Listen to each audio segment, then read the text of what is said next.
একদম ভর দুপুরে রোববার উনি আমাকে ফোন দিয়ে বললেন যে আমি ডক্টর ইউনূস বলছি, দেশে সেবা করার সুযোগ পাওয়া যাবে।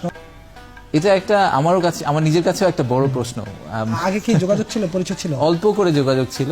আমি যখন অল্প কিছুদিনের জন্য মাঝখানে বাংলাদেশে ছিলাম, তখন গ্রামীণ টেলিকম ট্রাস্টে আমি কিছু ভলান্টারি ওয়ার্ক করেছিলাম, একদমই প্রো বোনো, ওনাদের ফান্ড অ্যালোকেশন রিলেটেড, বাট খুবই নমিনাল যোগাযোগ। আমি এটাকে মানে এমন না যে ওনার বাসায় গিয়ে আমি বিকালবেলা বসে চা খেয়েছি বা ওনার সাথে অনেকক্ষণ বসে আড্ডা হয়েছে, এরকম কিছু না। ওরকম একদম পার্সোনাল লেভেলে খুব খাতির আছে ছিল এরকম বলতে পারি না।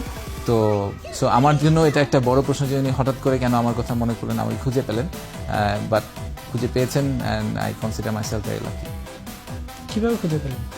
একদম ভর দুপুরে রোববার উনি আমাকে ফোন দিয়ে বললেন যে আমি ডক্টর ইউনূস বলছি, এবং আসলেই আমি এটা নিয়ে লিখেছিলাম যে উনি আমাকে হঠাৎ করে ফোন করে বলেছেন যে তোমার জন্য বাংলাদেশে একটা চাকরির ব্যবস্থা আছে, আমার মনে হয় যে এই কাজটা তুমি ঠিকভাবে করতে পারবা এবং একটা দেশের সেবা করার সুযোগ পাওয়া যাবে, তো তুমি উইলিং টু কাম। অবভিয়াসলি আমি ওনাকে ফলো করছিলাম, এবং ফলো না করার তো একজন বাংলাদেশ হিসেবে কোনো উপায় নেই।